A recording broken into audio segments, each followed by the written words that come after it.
Welcome to GM Street, part of the Ringer Podcast Network. It is Tuesday, January 30th. We're getting close to February. We're getting close to the Super Bowl. But first, we have to address the elephant in the room. If you watch this in YouTube, the elephant in the room is there's an Italian thing. If you come to my office, I have 1,000 of them. The trunk-up elephants mean good luck. So that's why we put the elephant there, because we want to have good luck in the podcast. Well, yeah, and we're going to have good luck for all health and all good things at the for Super everyone, Bowl. Not just for me, for everyone. Yeah, it's the big game. It's the big week. We've had all season. We've been talking to each other all season, doing a lot of episodes, a lot of shows, a lot of different iterations of GM Street, and we usually have a ton of things to talk about because we have like 40 games to cover. But can I share a moment with you, though? Yes, please. Really, it was one of my. I told this to Millie. Like, it was one of my proudest moments. So I was driving yesterday. You weren't here. We came in to do the meat eat a day. Meat eat a day. I couldn't get that right. I got to go to phonics school or something like that. But anyway, I apologize. I'm hooked on phonics. If I apologize for not pronouncing names correctly all the time. But anyway, so I was driving down a street that we go on all the time, and actually, it's the street that our esteemed owner lives on. Okay, our CEO, our founder and chairman. And so I'm driving down there, and I don't come on Monday afternoons late. So like traffic in LA was ridiculous. So it took me a while. And so like I'm driving down the street and I get down there and I'm on the phone with Joel Solomon coming over to talk about the great Joel Solomon, the one guest of GM Street. The only guest of GM Street so far. I'm coming down the street talking about Joel and there's this cute dog like just roaming down the street. It's got a scarf on, and I'm like, oh, no. And then the dog comes out in the middle of the street, so I stop the car. Yeah. I stop the car, and the dog's kind of wandering around. And then I see the dog, and the dog comes over to me, and, like, I could see the dog has nobody's walking this dog. Like, there's nobody in sight. So now I stop the car in the middle of the street. Nobody's bitching. Nobody's complaining. I get the dog. I put the dog in the car, and the dog's just the cutest dog you ever could see, right? So I'm like, now what am I going to do? Like, Millie's going to, like, bring this dog home. She's going to get pissed off at me, although she would have loved the dog, right? So, like, what am I going to do? Like, I might have bit off more than I could chew here. I got to go to work, and you're also going to the studio. So I'm going to work. I'm like Batman. I'm doing everything here. I'm making all the stops. So, anyway, we're coming down. So I pull the car over the side of the road, and I park the car, and the dog's jumping all over me, licking my face and going crazy. And I could tell it's a puppy because you can feel the rib. You can just feel how young it is, right?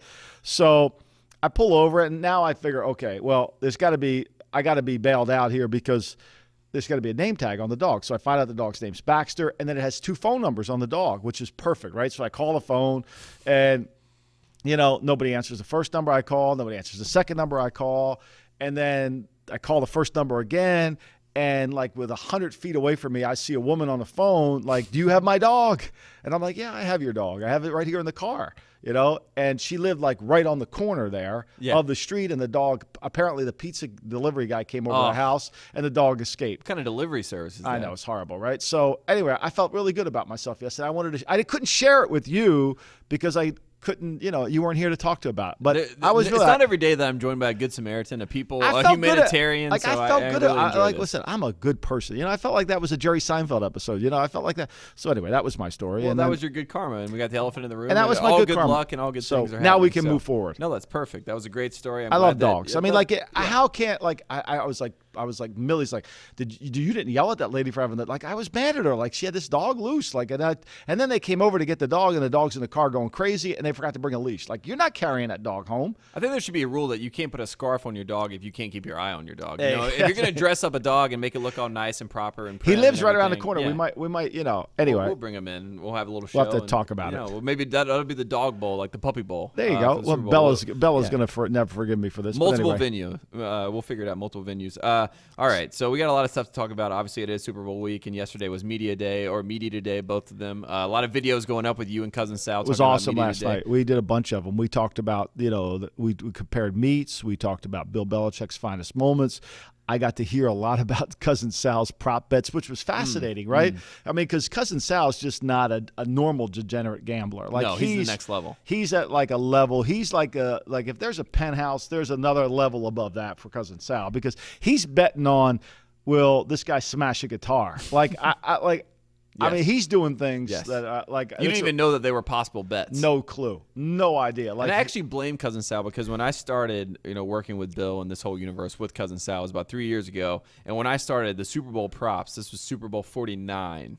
Yeah, Super Bowl 49 going into and then leading to Super Bowl 50 the next year. There was probably about 150 prop bets at the time.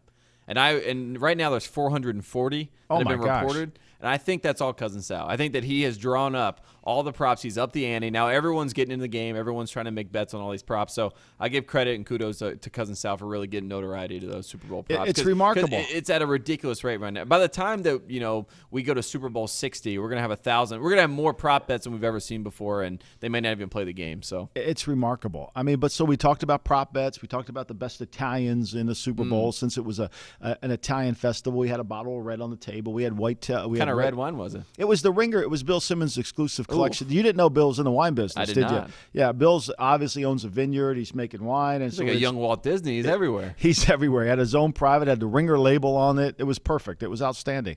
It was really good. I'm sad I missed out on this. Maybe next time when you get your next ticket, you should go up to Bill's Bed and Breakfast in the vineyard where he's making all his grapes. That's what you should do. Yes. Put that down. Yeah, put that down, Tate Frazier. Right by all the Warriors players that are coming by. It'll be a good time. Exactly. Put that down. And Media Day. We're talking about Media Day and what's going on with all that. We obviously. It was actually Media Night, right? It was Media Night, so it starts at 6 o'clock, right? The teams just Eastern, got in. Yeah, it really actually 8 o'clock. The teams just got into town. I mean, the Eagles went on Sunday, but the Patriots didn't go till Monday morning, and then they got in. They went right there. So it's it's a day off for the Patriot players anyway, and the game plans are already pretty much done. I would say 95%. I think last week was game plan week. This is about contingency week. This week is practices, is refine the game plan, but also really have contingency plans to practice how you think the game might go and have a contingency if it goes that way. If we slide the protection all the time to Jernigan and we can't block, if we slide the protection all the time to Fletcher Cox and we can't block Jernigan, how are we going to handle that? That's a contingency plan, right? So those are the kind of things I think the team should work on the second week of the Super Bowl. Well, let's talk about, you talk about guys arriving. First off, Bill Belichik. Walking down the plains, got this nice little top hat. Love the hat, yeah. Hey, what do you think about the style of Bill Belichick this year? He's really stepping it up. Bill's always, when Bill's always going on the road to dress, he's always stylish dressing. I mean, he may not bring a lot of change of clothes once he gets there, but he's always been pretty stylish. I mean, he's kind of upped his game. Daniel Camus would be really proud of him right now. I thought he looked great in the hat. I thought he did. Yeah. I thought it looked really good on him. Yeah. And now we're talking about some of these. We're just talking about the big players in Media Day and sort of how their experiences went. We'll talk with Tom Brady. He's obviously getting mobbed. He's the star of the show. He's wearing. Did you see Leon from Curb Your Enthusiasm? He gave him the top hat, and then Tom's having the top hat. He has the glove on, obviously, and it's getting the big scene. It looks like he's a pop Leon. star. They're like yelling back at each other. I love Leon. He always tells him to get up in that ass, doesn't he? Yeah. I love that. That's one of my favorite scenes of all time. You get up in there, Larry. Get up in that ass, Larry. Yeah, you get up there. Yeah, that's right. I mean, that should be a title of a book. You get up there. So that was good. We saw Tom Brady. Did you think Tom? It seems like he's finally enjoying the moment. It seems like he is he's finally the chip on his shoulder doesn't seem there. It seems like he is now Mr. GQ, Mr. Joe Cool. He's just enjoying the moment. And I thought he handled the WEEI thing pretty well too. Yeah. I mean, because that wasn't necessary. It was uncalled for. He took the high road, and I thought then I heard him say today he doesn't hope anybody gets fired from it, but he was obviously made his point. So Tom's got a lot of experience being in front of a lot of people. I mean, his life is truly, everybody sees it, and I think he handles it really well. And I think probably he's comfortable with the game plan. Look, the one thing about this Super Bowl is for Tom Brady is it's not going to be about, am I going to read this coverage? When I worked for the Raiders, this is really unbelievable, but as good a coach as John Gruden was, he always got psyched out by Greg Robinson. Greg Robinson used to be the defense coordinator of the Denver Broncos. And we would get ready to play Greg Robinson, and Gruden would be over there just like sweat would be pouring down his, like it was just like, oh my God, it's Greg Robinson. And, everybody the Kansas City just put 45 on Greg Robinson last week. Like, he's giving up points left and right. Like, why are we so? Because for John, Greg Robinson wasn't like predictable. He wasn't like, if I do this, he'll do that. Like, and that's the world John kind of lives in, which is a typical coach's world. And Brady's going into the Super Bowl knowing that what he does, this is what Schwartz does. So there's a sense of peace that, like, I can watch all the tape, but I pretty much have it handled on what he's going to do and how he's going to play. It's going to come down to execution. It's not going to come down to scheme and my ability to recognize, because I think that'll be fairly easy. And you mentioned the WEEI thing. We're talking about his daughter. You know, he has this Facebook show now that just came out, and you know, there was some backlash. Have you seen it, Tate Frazier? I have not seen the show. I've not seen it either. Yeah, I need to watch it. I'm not big on Facebook TV. I don't even know how to get Facebook TV. I mean, just go to video on Facebook. I'm having a hard time. I mean, I'm handling the smart TV at the house. I mean, I love it when you got the Roku. The worst thing in my after you get done through the hickey and through all that, and you're married as long as I am, right? I'm gonna give you some fatherly advice here, right? So the worst thing is, like, there's got to be like the remote, okay? Yeah. Like I see this with my parents, yeah, but I change it, and so if Millie and I are gonna pick a show to watch, like, I control the remote to pick it, volume, no, it's just like.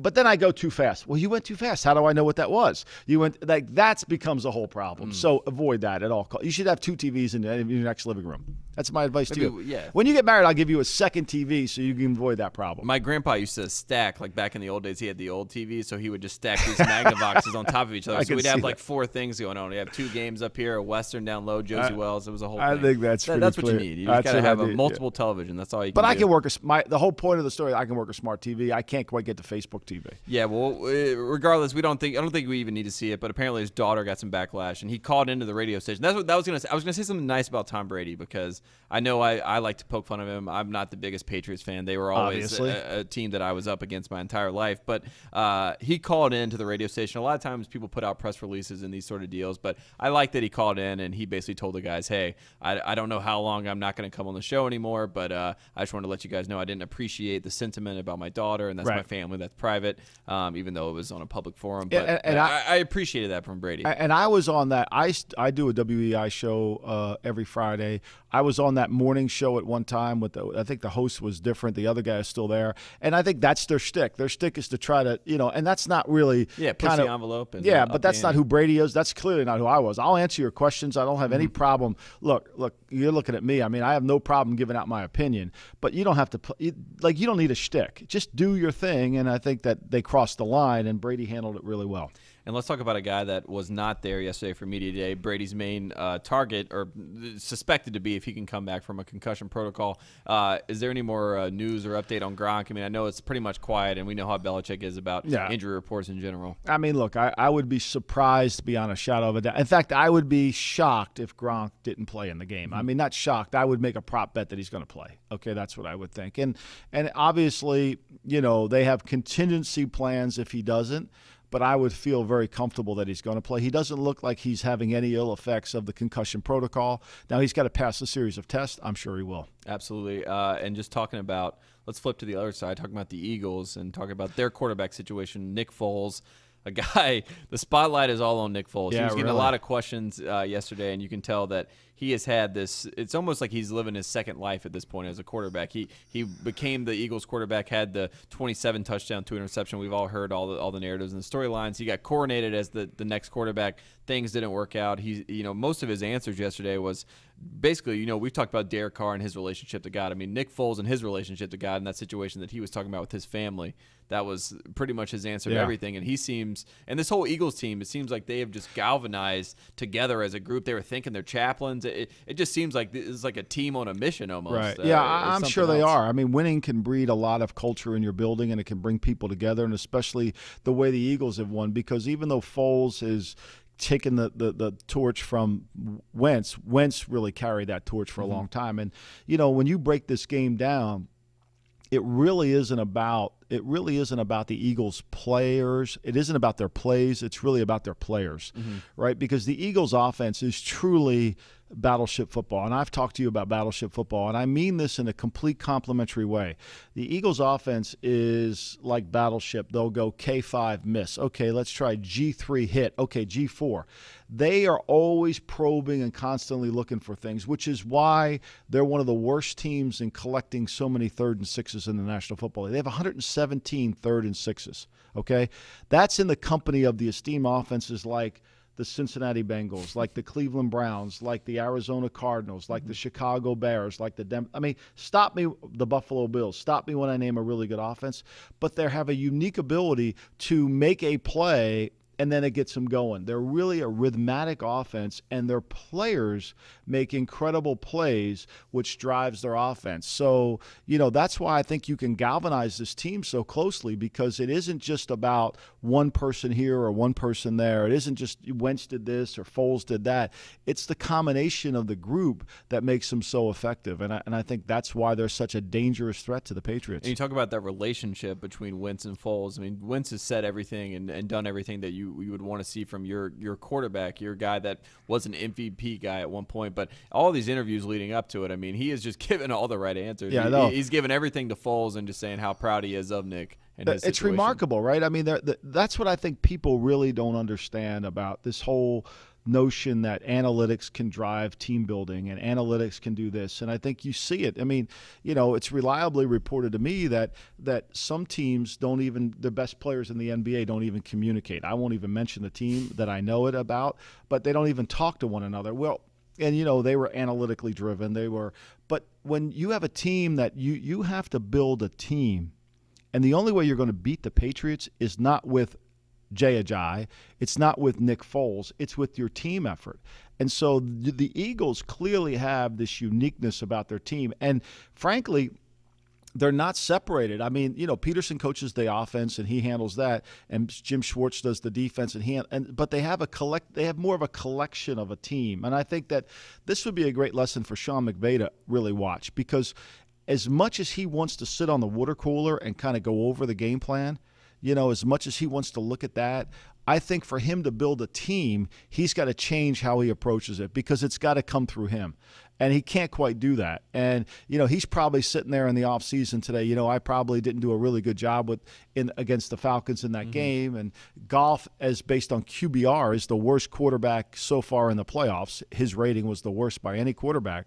And he can certainly look at that and say, well, we didn't do a good job. But I think what he has to do in the offseason is kind of build this chemistry that we're talking about, because that's what wins and that's what gets you to this level of play and can sustain you when you get here. And we saw Alshon Jeffrey, a guy that signed this one-year deal, kind of bet on himself, and he did make a promise. And when he was on the Chicago Bears, or at the time he was about to be a free agent, he said that he guaranteed a Super Bowl, and a lot of people were confused as to who he was talking about. But wherever he went, he guaranteed a Super Bowl. He goes to the Eagles, and now they're here. And when they were asking about it yesterday, I mean, he kind of just said, the right answers, which is what this whole team has done the entire time. I mean, I learned a lot watching just all their interviews yesterday. It just seems like they all have the same answer. We're 60 minutes away from talking about it, but a lot of times, especially with the team for the first time being here, they can get caught up in the moment and all that sort of stuff, and people do buy into that. But it just seemed like Alshon was the perfect example and the catalyst for this team. He was like, we're 60 minutes away. And did you sense they were nervous at all? No, that was the thing. I mean, even Foles, there was more cameras on Nick Foles than I think has ever been in his entire life, obviously.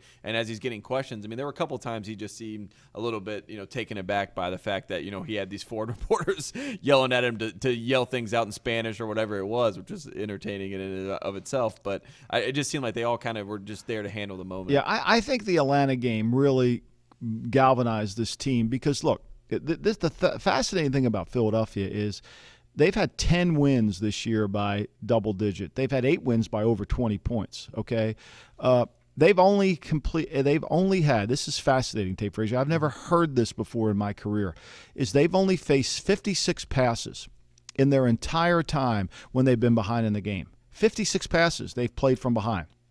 That's remarkable. So they really haven't been in that tough fight. They haven't been in that battle. Now, the Ram game might have been a battle for them, and Wentz obviously getting hurt and going out, and Foles made a play. But I think that Falcon game, really, to be able to win the game at the end, when they didn't really dominate the game, that was the only game they won this year where they didn't win the turnover takeaway battle. Okay? And they won that game because they were able to find their inner toughness as a team and find that mental toughness, which I think is a credit to their coach. It's a credit to their players. And I think it's what we're talking about here, this team thing. And I think what you saw at Media Day was a reflection of that. I think that's really where it comes from. And if you've got a lot of false bravado to your team, like one of my favorite teams is the 76ers. They have a lot of false bravado. And when the game gets tough and, it gets crunch time in the fourth quarter, they're hard to find them. They've blown more leads than anybody. And that's the one thing you can't really coach or you can't instill into a program if you're in that analytical and you're in that process program. You can't really do that. You have to that's got to be organic and grown. And I think the Eagles have that. And just the quick tangent on talk about the 76ers. I mean, we remember they brought in Elton Brand, to come in, and they didn't necessarily want him to be in the locker room originally, but then they put him on the team in the locker room because they wanted to organically build a toughness from within, because it does start with players that have that mentality. And you see a guy like Malcolm Jenkins on this Eagles team, and when he does interviews, I mean, not only is he a stand-up guy to listen to talk and how he is able to articulate his thoughts on not only the game but beyond, but him just talking about this team and what it means to be there, what it means to be an underdog, and what it means for everyone is against us. No one thought that we would be in this situation. We've had Peters go down. The list goes, Sturgis goes down. As you go down the list of all these guys they've lost, they've never lost a chip on their shoulder and the belief that they were going to make it. And Malcolm Jenkins is the perfect face for that, because he was amazing yesterday talking about the team and what they expect. Yeah, and I think they get their toughness from their defense. There's no doubt. I mean, look at just take two examples. Let's take Kansas City and Philadelphia, right? Both of them, Andy Reid, kind of instrumental in the coaching of the head coach. Doug Peterson was with Andy Reid. But there's a false bravado with Kansas City's defense, right? Marcus Peters is a good player. They can turn the ball over, but they can't really generate the toughness of their team from their team because their defense isn't really tough. And when things go bad, they get worse. They get worse, they right? get an attitude. Where Philadelphia the Malcolm Jenkins signing for Philadelphia proved to be twofold outstanding, because he's not only a great player, but he's given them a toughness in the locker room that you really need, okay?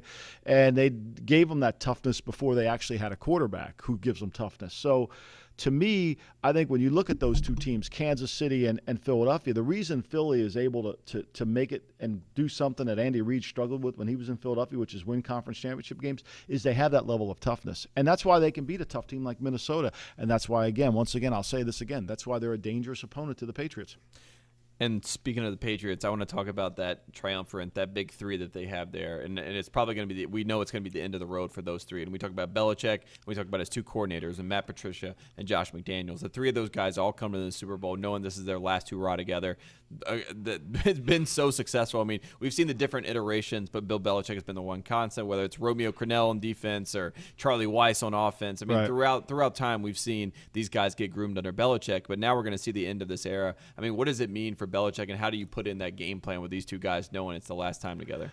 Well, look, Belichick, I've said this to somebody in the last few days, he's the hardest working coach in football. So, it isn't like there's nothing that Josh McDaniels puts into the game plan that Belichick doesn't know about. And there's certainly nothing that Matt Patricia is going to put into the game plan that Bill Belichick doesn't know about, or Joe Judge, the special teams coach. I mean, it all runs through his office, and he's in charge of it because it is ultimately his football team. And that's a fair question to ask, because most NFL franchises operate, if you lose this assistant coach, you could usually lose it. It's a little bit like the old college mythology. If you were a coach at North Carolina and you recruited the Norfolk area and you left it somewhere else, then the Norfolk area kind of fell apart a little bit, right? Because your recruiting ties are there. That's the way most NFL teams are. You lose a coordinator, he goes somewhere else, and now you kind of take it back.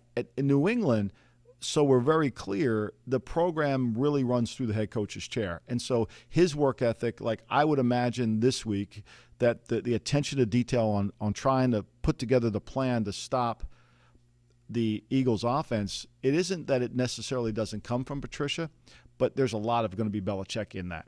And the way this game is going to be played, and this is really the most critical component of the game, how this game is played is not going to come from Josh McDaniels. How he calls the game is going to be set up by how Belichick thinks the game needs to be played in order for his team to win. And that, to me, is the missing link that teams didn't really understand how to play this Eagle team. You look at the Rams, they had the ball 21 minutes. You look at the Giants, they had the ball 22 minutes and they got 400 and some yards. They had a 23.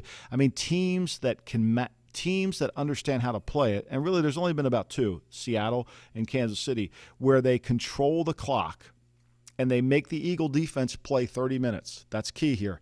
30 minutes of defense by the Eagles defense means the Patriots are going to win.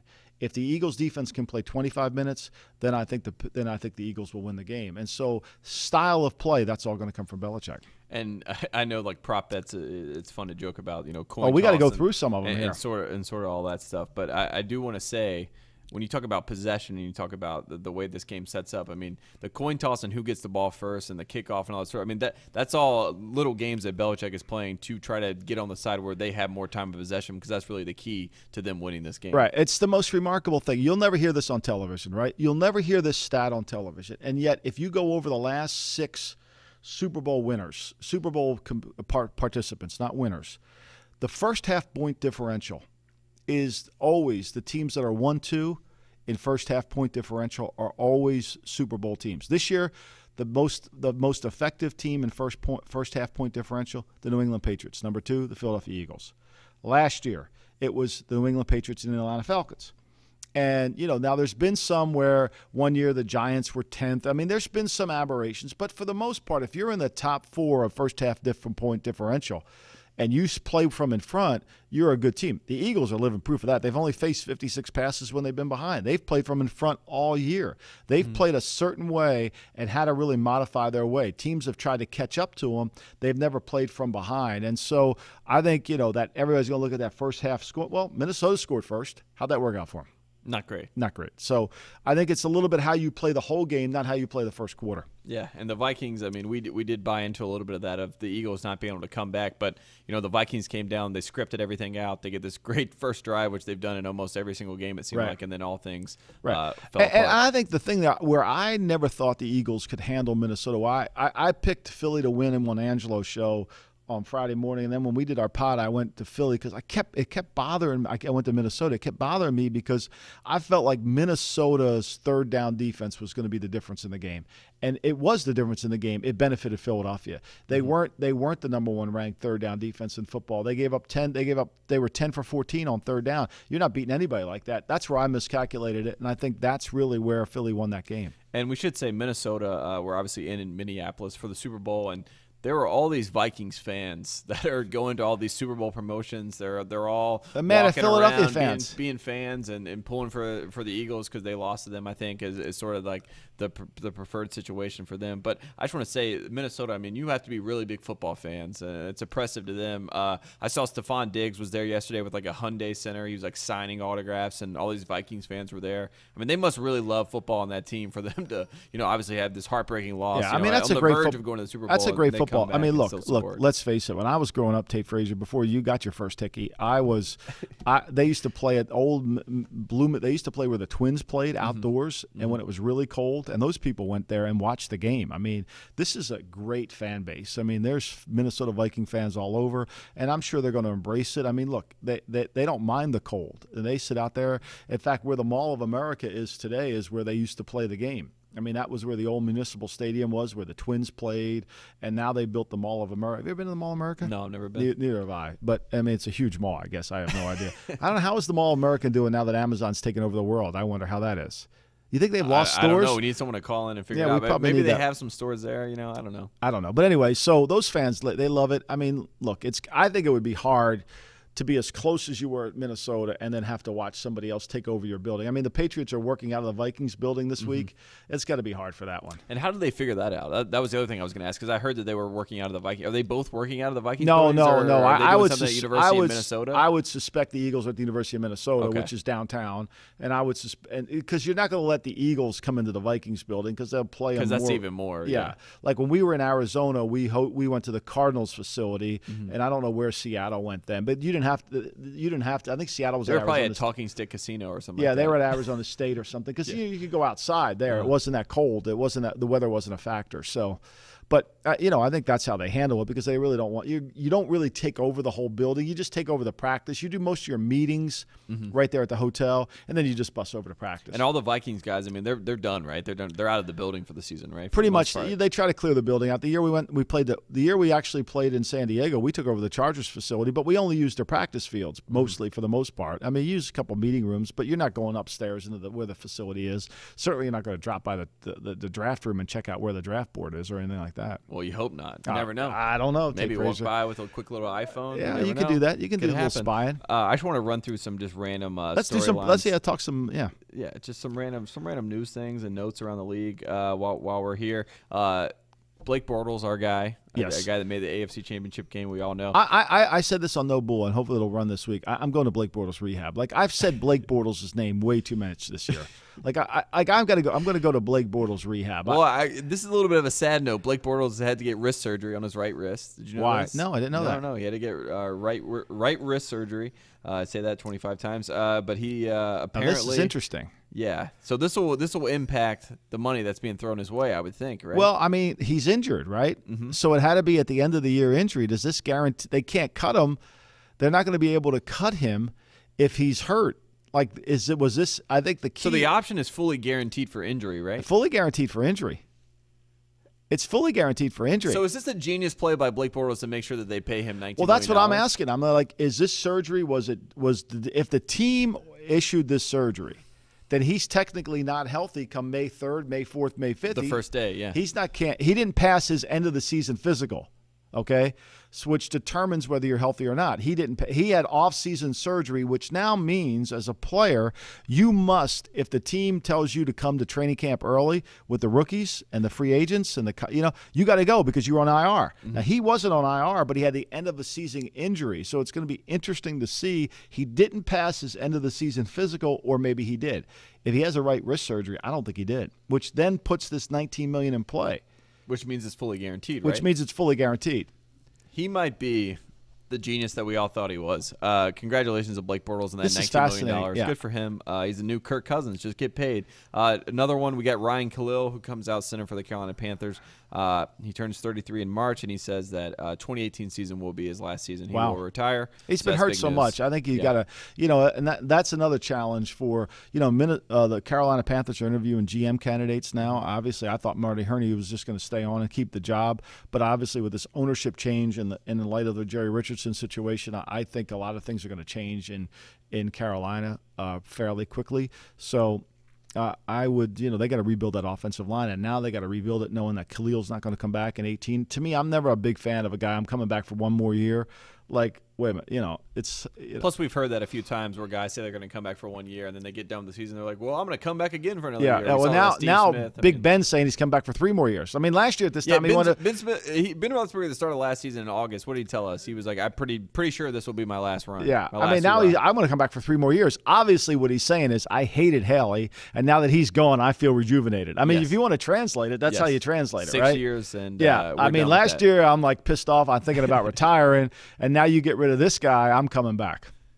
Good job by you, Ben Roethlisberger. Yeah, I mean, you don't need to be Columbo to figure this one out, right? I mean, you don't need to do, ain't Sherlock Holmes here. No, that's the research you need. That's pretty easy. Another one, Tom Brady said that his gloved hand, we mentioned him earlier, he said it's getting better. So can we stop with all the glove talk? We're done with this. I mean, it ain't heart surgery, right? Yes. It wasn't open heart surgery. No. We understand that. Yeah, I don't think the glove's going to be a factor. The weather's going to be perfect. It's inside the dome. Yes. I mean, the field's going to be fast. I think that helps. Can be in the skyways, be inside the dome. You're going to be inside the entire time. It's not going to be a problem. Trust me. I don't think we're going to have any problem with him. It's going to come down to execution. It's going to come down to the ability to that other Bill Parcells stat that's so popular, the rushes and completions. When you add those together, these are 2 teams that are very high and very effective in both those areas. They're in the top 5 in the NFL, and their defenses, the Patriots defense isn't as effective in terms of defending runs, rushes, and passing completions, but the Eagles are. They only give up about 50 a game, and so that's really what it's going to come down to. Execution is going to be the key component of the game. Absolutely. And I really just want to put it out there. We want the Kelly Green jerseys, and we want the old school Patriots jerseys. I would Pat Patrick. I want the Pat Patriot helmet. That would be awesome. Why not shake it up a little bit? Yeah. I mean, how many more jerseys can you sell the way Brady's wearing? We're not worried about the vintage or whatever sort of thing. We just want to see something different, pop on the screen. But no color rush. We don't need any of that. That's too much. Color rush. Can we get rid of that? We should get rid of that quickly. What prop bets? Do you like any prop bets? Let's talk about some of those, Tate Frazier. I was trying to run through some prop bets that really stuck out to me, but they're all kind of boring. I mean, it's are there halftime team with most penalty yards and all. Is there all Justin Timberlake prop bets? No, I mean there are, but I ended up in the glut of the game stuff, and then I was already getting bored reading them all. How many completions will Brady have in the first half? I think that's always an interesting one. Let's find that. Or yards in the first half. Completions in the first half for Tom Brady, or just this is completions in the game. 26.5. 26.5. I would take the over there. You would take the over. I would take the Pass over. Attempts 40.5. You'd take the over there for Brady. Passing attempts 40.5. I think he's going to be throwing it a lot. I think if this is a 50-pass game, I think it's trouble for the Patriots. But I think he will throw it more than 40 times. Yes, I think that'll be close. I think he'll complete more than 26. My biggest one as far as the game was, and here it is: Eagles score first, Eagles win game. That prop, put those two together, plus 230. That's not bad, because if the Eagles do score first, I feel like they do have a chance to win. Well, they the game, love to obviously play from in front, yes, right? And the way they call plays, and I think I think they're see what the way they are, and this is truly, and this is the Mark Twain's statement really applies here. The Eagles are for the Patriots. The Patriots are the best swordsman in the world, right? And Mark Twain has this quote that the best swordsman in the world never fears the second best swordsman. Mm-hmm. He fears the unconventional swordsman. The Eagles are unconventional. The Eagles are a left-handed football team, and everybody talks about Belichick forcing you to play left-handed.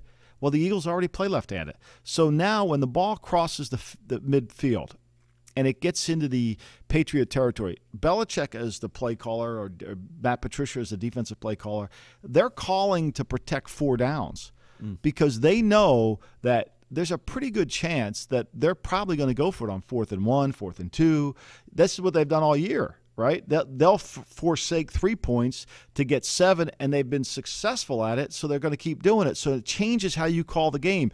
And just that it's entered your mind, it affects how you call it. So that's what makes them so dangerous, because if they get the lead and Brady doesn't score and match them, they'll try to put 14, 24. They'll try to get that first half lead and try to blow this game out. Now, could they make a mistake? Yeah, but I don't think that's been the Eagles. I think when they go back and look at the Seattle game, this is the lesson I think they'll learn in Seattle. Seattle, they played probably the only game all season where they played it traditionally. Mm-hmm. They punted on 4th and 1 in Seattle territory. They didn't go for it in certain down. They went for it on 1 4th down, and when they were backed up, they couldn't make the field goal. They had the perfect play called. Only Wentz got hurried, and he couldn't make it on the screen. But for the most part, I think they look back on that game, and they didn't play it in a traditional style. I think what you're going to see is the Eagles play this game, regardless of the situation. Super Bowl 52, it doesn't matter. I think they're going to play it with the same way that they've played all the other games, and they won't play it like Seattle. Absolutely. I like that. Here's one big prop bet that you can look at. Which will be more, Jordan Spieth 4th-round bird? Which will be more, Jordan Spieth 4th-round birdies or Rob Gronkowski receptions -0.5 for Gronkowski? Jordan Spieth. Probably thinking 5-6 birdies maybe in the 4th round, possibly. With a Phoenix Open? Yeah. Okay, that's great. Have you ever been to the Phoenix Open? No. Great golf tournament to go to. Millie and I have been to it. Isn't that the one where we have the par 3 when everyone's cheering? Oh yeah, going crazy? Everybody's drunk. Yeah. It's incredible. It's it's truly a party. That's where Tiger made the hole-in-one and everyone went insane. that place is unbelievable. I used to play it on Tiger Woods on the video games. Yeah, and I would dominate that course on that game. But like the FHM Open or something like that. Yeah, that was. I think it was Waste Management Open or something. Yeah, it's always been something. The Thunderbirds from Phoenix. It's a great tournament. But anyway. Gronk will have more than 4 catches. I can't imagine that. Gronk is, Malcolm Jenkins might be on Gronk. I'm sure they're going to double Gronk some. But the Patriots, again, this week, contingency plans. This is what it's all about. If the game goes this way, we got to be able to do this. Mm-hmm. If the game goes, I think they'll be able to figure out a way to get him more catches. It's going to be a challenge for Philadelphia because once New England determines what corner they're going to attack. Is it Patrick Robinson? They've already Darby. They know Darby from his days in Buffalo, so they really know him well. They know what they need to do against him. It's what matchup they like the most, and once they find that matchup, the one thing the Patriots don't ever do is get bored on offense. They'll keep going after the same matchup. And any more final thoughts before we get out of here? No, we're going to be back Friday to kind of recap the game and make our predictions. You got to make one too, Tate Frazier. Yeah, we'll make a prediction on Friday. We'll do the whole Friday focus. We'll run through the gamut and really go down into the game itself and talk about matchups and things and style. like that. I think really the most important thing is style of this game. I really do. I think the play callers, Josh McDaniels, Doug Peterson, I think the play callers are really going to have to understand how to play this game, and I think that is where Belichick is probably focusing most of his time. Absolutely. And smiling. Bill Belichick is smiling, with folks, a fedora. So enjoy it. Yep. This has been another edition of GM Street, part of the Ringer Podcast Network. We will be back on Friday to talk all things Super Bowl. Thanks Tate Frazier.